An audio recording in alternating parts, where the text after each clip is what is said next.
Cartas de Cristo, Carta 5, leitura comentada por José Cardoso.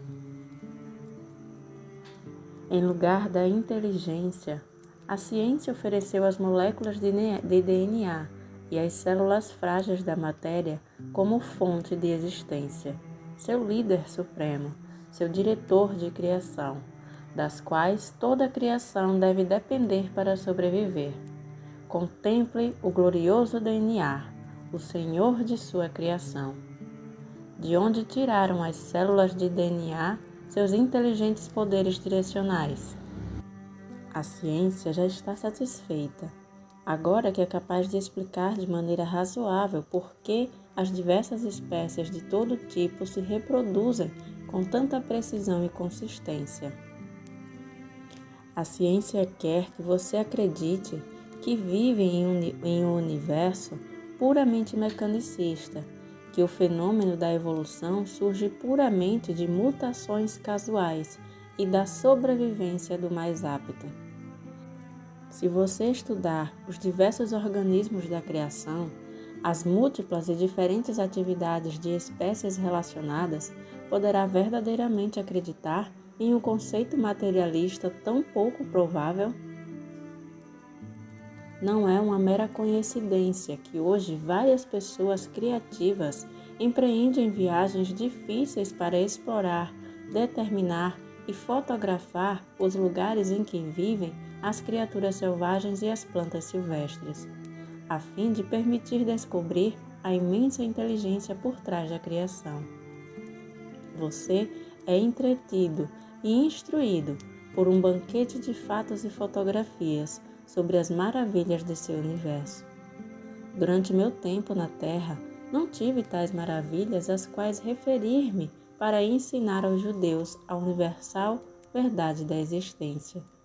Eu tinha somente os animais domésticos e as aves para usar como exemplos da maravilhosa inventividade, inteligência e consciência aparentes em todo ser vivo.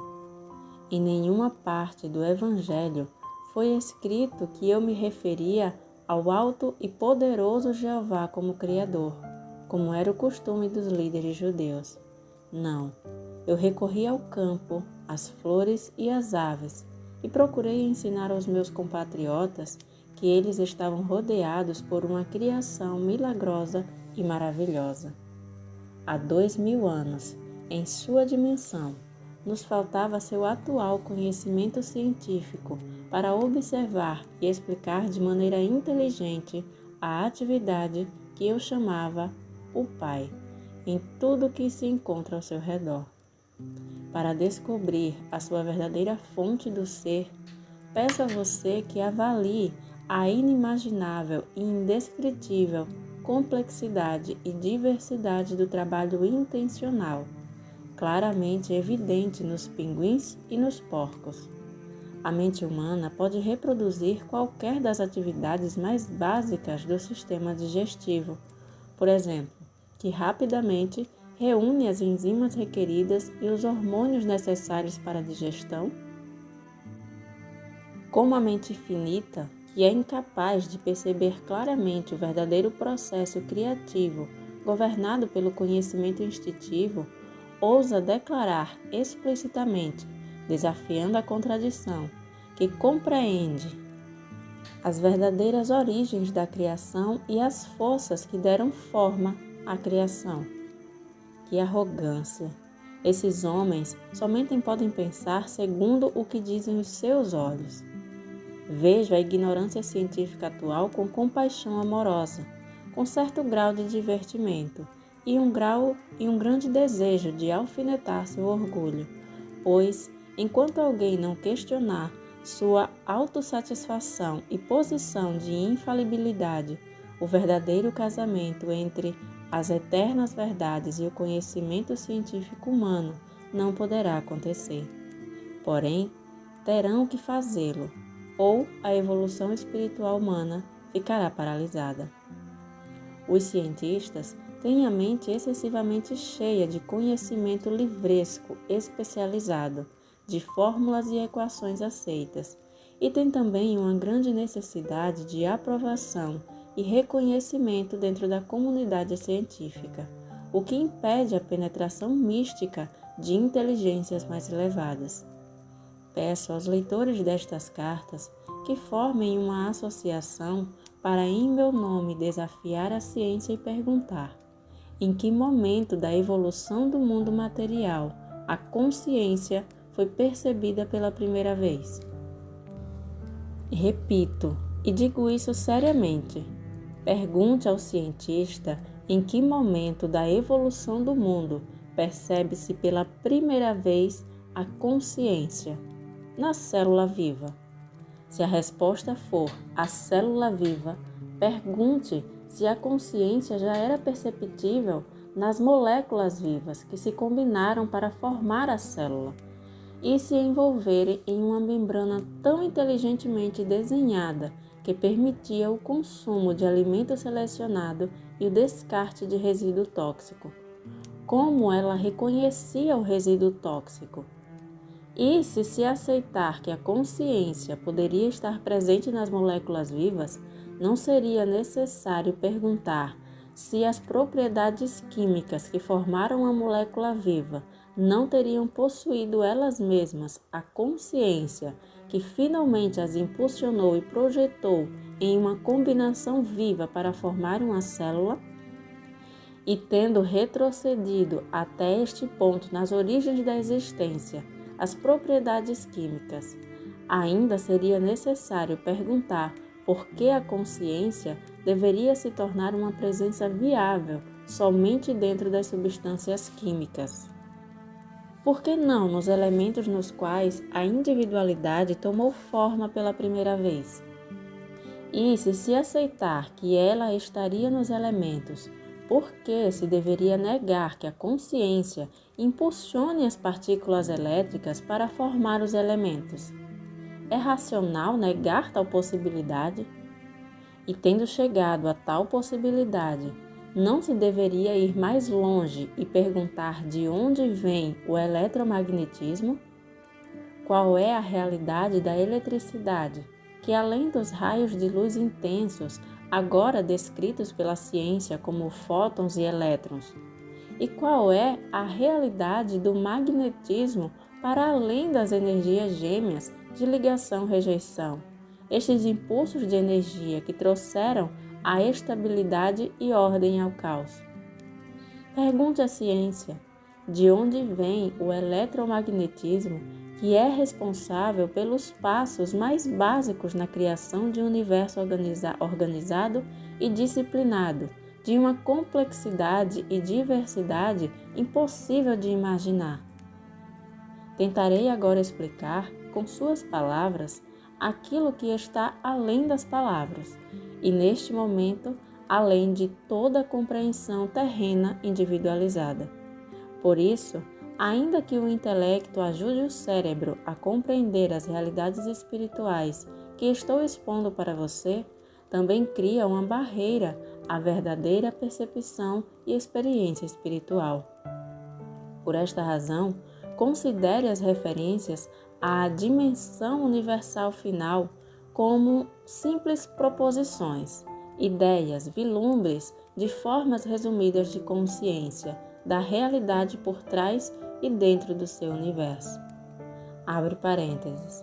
Leve cada uma destas ideias, uma à meditação. Fecha parênteses. O que estou querendo explicar está inteiramente na consciência, e é da consciência, sem parâmetros nem fronteiras. Se você está suficientemente evoluído espiritualmente para seguir-me até aqui, para além das palavras, você começará a compreender espiritualmente tudo o que eu tenho tentado dizer. As palavras guiarão você para novas visões do ser, que serão abertas em seguida. Persevere. A luz, gradualmente, talvez imperceptivelmente, penetrará em sua mente e você terá pequenas aberturas de visão interior. São muitos os que experimentaram um pequeno clarão de visão interior, os que brevemente sentiram um toque da consciência divina e logo, sem ousarem continuar crendo no momento transcendente do seu despertar, começaram a questionar, duvidaram e finalmente dispersaram o pequeno influxo da consciência divina. Cuide para não fazer o mesmo. A incredulidade o atrasará, o prenderá no plano da existência material mais do que pode imaginar. Seja o que for que seja dado a você e que você seja capaz de receber, apanhe rapidamente e não duvide. A dúvida destrói o progresso firme, porque cria suas próprias formas de consciência, as quais suprimirão e mesmo erradicarão a visão interior que tem alcançado anteriormente.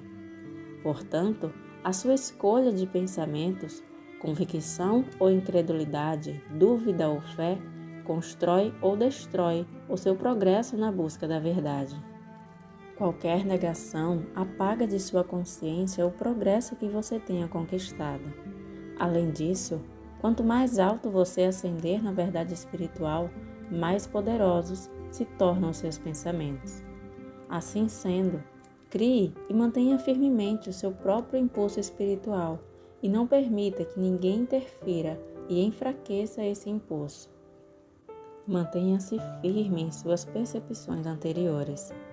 Em tempos de dúvida, navegue com pensamentos positivos usando afirmações iluminadoras, agarrando-se às orientações inspiradoras prévias e recordando dos momentos em que suas vibrações de frequências de consciência estavam mais altas, usando a força de vontade, escolhendo afirmações que contenham pepitas de ouro, de verdade espiritual, retorne uma e outra vez a este nível mais elevado de consciência.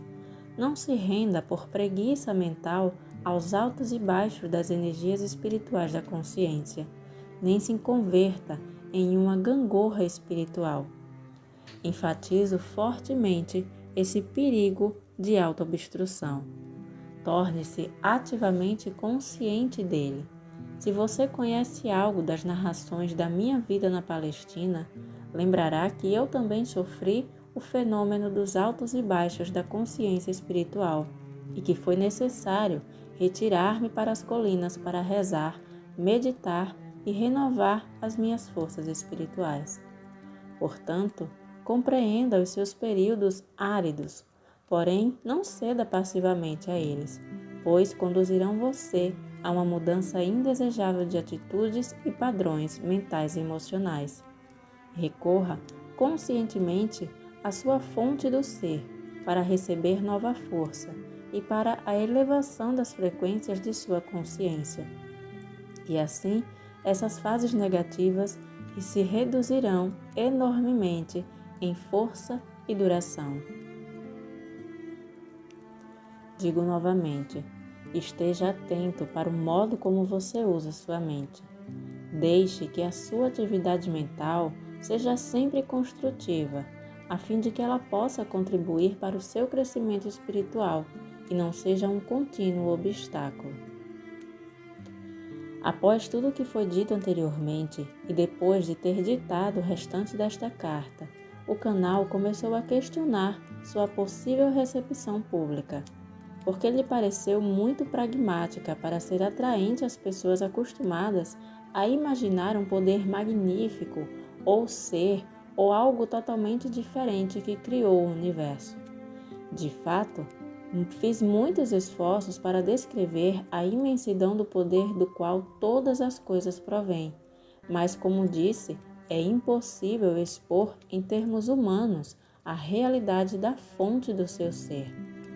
As almas espiritualmente evoluídas, que são levemente inspiradas pela consciência divina, relatam que a experiência é completamente bela e gloriosa e inteiramente inesquecível, ainda que não plenamente descritível em termos humanos.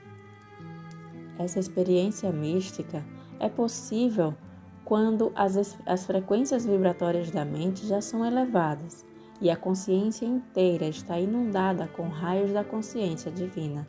É uma condição que envolve mais os sentimentos do que o intelecto e as células do cérebro. Nesta situação, em que tenho que inspirar a mente e as células do cérebro do meu canal para a descrição da realidade da sua fonte do ser, e ela tem que interpretá-la em palavras. Preciso ter cuidado para não interferir com demasiada força nas frequências vibratórias de consciência nas quais estão trabalhando as células do cérebro dela. Houve momentos em que foi perigoso seguir adiante e assim interrompi o funcionamento do seu computador para romper o contato. Antes que comecem a estudar, meditar e absorver estas páginas, quero primeiramente deixar claro a todos aqueles que lerem estas cartas que meu propósito com elas é, antes de tudo, dissipar os mitos com os quais a minha personalidade humana e meus ensinamentos foram envolvidos. É minha intenção que o dogma e as doutrinas religiosas finalmente morram de morte natural em todo o mundo, do mesmo modo que desapareceram os sacrifícios de animais no Templo de Salomão. Em segundo lugar, vim também para ajudar as igrejas a deixarem suas noções arcaicas de Deus e de pecado. Nenhum verdadeiro progresso espiritual é possível até o surgimento de uma clara compreensão de que cada pessoa é responsável pela maneira como se desenvolve a sua vida. Em terceiro lugar, vim para retirar de sua mente as imagens de um Deus onipotente, de magnificência, grandeza e poder ativo ilimitado, que recompensa os virtuosos e castiga os malvados. Estas crenças, ainda que reconfortantes, são totalmente errôneas. Em quarto lugar, estou explicando a verdade do ser para finalmente dissipar o velho conceito de Deus sentado no alto, em alguma parte do céu, de onde se diz que ele criou o mundo e tudo o que ele contém em um tempo relativamente curto. Em quinto lugar, vim também expressamente para ajudar a ciência a lançar a ponte sobre o abismo entre a consciência universal e o surgimento das partículas elétricas. Sem esta ponte entre a dimensão espiritual invisível e o mundo visível da matéria, a ciência permanecerá paralisada nas velhas ideias e conceitos, ao invés de progredir em direção a novos reinos de investigação espiritual científica para o aperfeiçoamento da humanidade. Também vim para mostrar a você a verdadeira natureza daquele que lhe deu o ser, que lhe deu a individualidade, pois sem este conhecimento que revelará a natureza do seu ser, dual, porém totalmente interrelacionado, espírito e corpo, você também ficará paralisado no mesmo nível de consciência em que está no momento. Quero deixar absolutamente claro que nada vem do nada. Este é um refrão bem conhecido entre vocês e é absolutamente verdadeiro. Entretanto, há um fundamento do ser, eterno, infinito e consistente, e isso é o que vou revelar. Você não foi criado, você extraiu o seu ser dele. Evidentemente, você não poderia ter saído de algo totalmente estranho à sua própria consciência.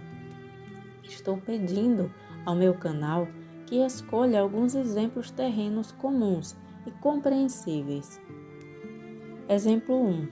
Não se pode tirar um recheio da torta de um pote de melaço e descobrir que é carne moída. Exemplo 2. Não se pode espremer laranja e fazer do suco cerveja de gengibre. Não se pode encher um balão de ar, estourá-lo e encontrar gelatina gotejando. Todos os exemplos mencionados acima, eleitos pelo meu canal, são exemplos de lógica. Quero que você perceba que o universo inteiro é uma manifestação de lógica e de efeitos lógicos consistentes, surgidos de relações de casualidade. Seu universo é constituído de causas e efeitos tornados visíveis. Este é um princípio inalterável da existência. Se há casos de alterações, tais como experiências paranormais ou curas instantâneas, a pessoa mediana fica espantada e a ciência se nega a crer que tal coisa seja possível. À medida que minhas explicações se aprofundarem, você compreenderá finalmente como tais alterações ocorrem de maneira lógica e eficaz. Em outras palavras, estas alterações ocorrem segundo leis espirituais naturais e sempre servem a um propósito necessário. Não há nada sem sentido em nenhuma parte da criação, nem sequer em uma formiga ou mosquito, a menos que a mente de uma entidade tenha nascido defeituosa ou tenha sido danificada.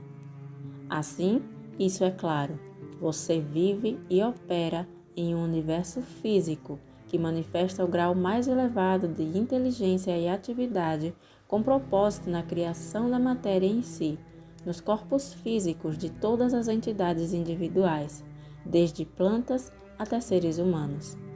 Infelizmente, esse alto grau de inteligência e cuidadoso propósito é apenas mínimo na consciência manifestada pelas mesmas entidades criadas, desde as plantas até os seres humanos. Em outras palavras, o corpo através do qual você vive e no qual pensa, sente e realiza suas atividades manifesta em seus órgãos físicos e funcionamento um grau de inteligência e de propósito amoroso muito mais elevado do que a sua consciência humana. Os interesses humanos estão principalmente envolvidos nos problemas da sobrevivência diária pessoal, do desfrute dos prazeres e da satisfação física e emocional. Para conquistar esses propósitos, a maioria das pessoas utiliza os produtos fabricados com matéria. Mesmo as mentes dos cientistas não podem desvendar totalmente os segredos ocultos da existência terrena. E, apesar de todo o seu conhecimento científico, estão tão atolados nos caminhos da existência quanto aqueles que não possuem nenhum conhecimento. Portanto, é uma conclusão lógica que aquele do qual você extraiu seu ser físico é imenso, não somente em tamanho, mas também em uma imensidão de força de vontade, a vontade para a autoexpressão e criatividade.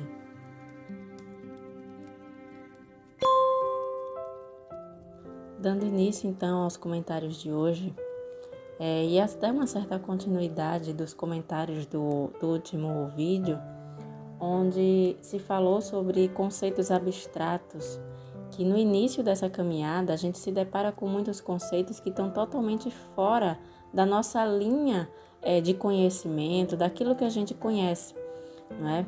E então Jesus até destaca um pouco aqui nessa parte, onde ele diz que a gente precisa escolher caminhar pelo caminho da fé, escolher acreditar nessas palavras, e eu aqui complemento. No início, realmente, a gente vai precisar andar até mesmo por aquela fé cega, aquela fé onde a gente sabe que existe uma certa verdade, mas ainda assim é uma fé que não tem uma base concreta, não tem um conhecimento por trás. Então, nesse momento, é um passo crucial que determina como vai ser, até onde a gente vai chegar nessa caminhada espiritual que a gente está empreendendo aqui.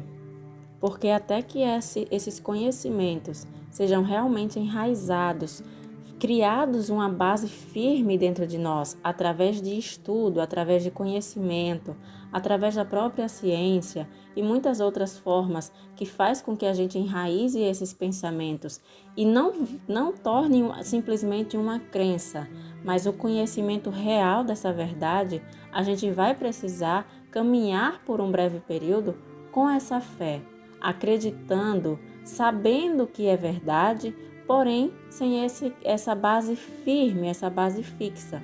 E é válido ressaltar isso aqui, porque esse período é muito desafiador para muitas pessoas e é nesse período também que muitas pessoas desistem, porque como esse conhecimento ainda não está enraizado e diante do êxtase que essas boas novas acaba trazendo para nós, a primeira intenção, a primeira vontade que a gente tem é de sair espalhando para todas as pessoas esse conhecimento. Porém, nem todas as pessoas estão preparadas para receber esse conhecimento, não estão preparadas para dar um salto de paradigma. E como essas pessoas não estão preparadas, a primeira coisa que ela faz é lançar sobre você, sobre essa pessoa que está descobrindo agora, que está caminhando agora, lançar sobre você dúvidas, argumentos que vão fazer você criar dúvidas internas. E essas dúvidas, como ele próprio falou aqui, vai fazer com que você ou dificulte ou até mesmo paralise o seu caminho espiritual. Por isso que também é importante você manter esse silêncio nesse processo. O Joel Goldsmith, ele fala muito também a respeito disso, que enquanto você não tem esse conhecimento muito bem fixado, essa base em você muito bem concreta, você precisa se entregar para esse momento de silêncio, de introspecção, onde você passe, nem que seja 1 ano, 2 anos, 3 anos, apenas alimentando a sua própria fé através desse conhecimento. Só então, quando você estiver muito bem fixado em você, você vai ter a capacidade de ir para o mundo sem que o mundo interfira ou influencie nessa fé que está muito bem sólida dentro de você, certo? E outro ponto que eu queria destacar aqui também, que foi uma coisa que me veio na cabeça durante a leitura, foi no momento em que Jesus falou que teve que interferir a sua interação com o canal dele, porque ele estava com receio de que o canal dele de que esse canal não aceitasse, não conseguisse acessar ou receber as frequências que estavam sendo emitidas. E isso me fez lembrar de um trecho de uma palestra do Hélio Couto, onde ele diz que Jesus acessou um nível de consciência tão extraordinário comparado ao nível de frequência humano, que nesse nível de frequência, o corpo humano, o corpo a qual a consciência de Jesus, de Cristo, estava inserido, no caso de Jesus, não ia suportar a luz que estava contida dentro. E que possivelmente toda aquela luz que a personalidade de Jesus carregava aqui ia fazer com que o corpo dele se deteriorasse muito mais rápido. Por quê? Porque o nível de vibração das células de Jesus estava num nível muito absurdo, que não é compatível com o nível de frequência da célula humana, né? E eu só achei interessante de trazer aqui porque foi uma coisa que me veio na cabeça durante a leitura e eu gostaria de compartilhar.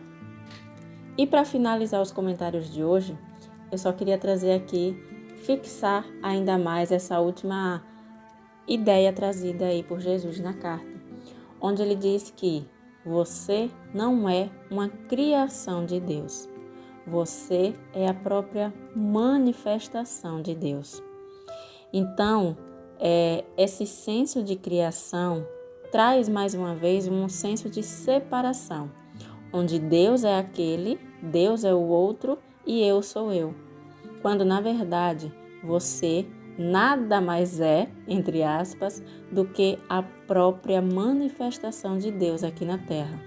Não existe você como filho de Deus. Você não é filho de Deus. Você é o próprio Deus manifestado nessa Terra. Imagine o poder dessas palavras. Medite agora, ao término desse áudio, desse vídeo, sobre essa informação. Você é o próprio Deus manifestado, individualizado. Imagine quanto poder que você, como sendo Deus, carrega e o quanto que você pode fazer nessa vida, na sua vida, para as pessoas que estão ao seu redor.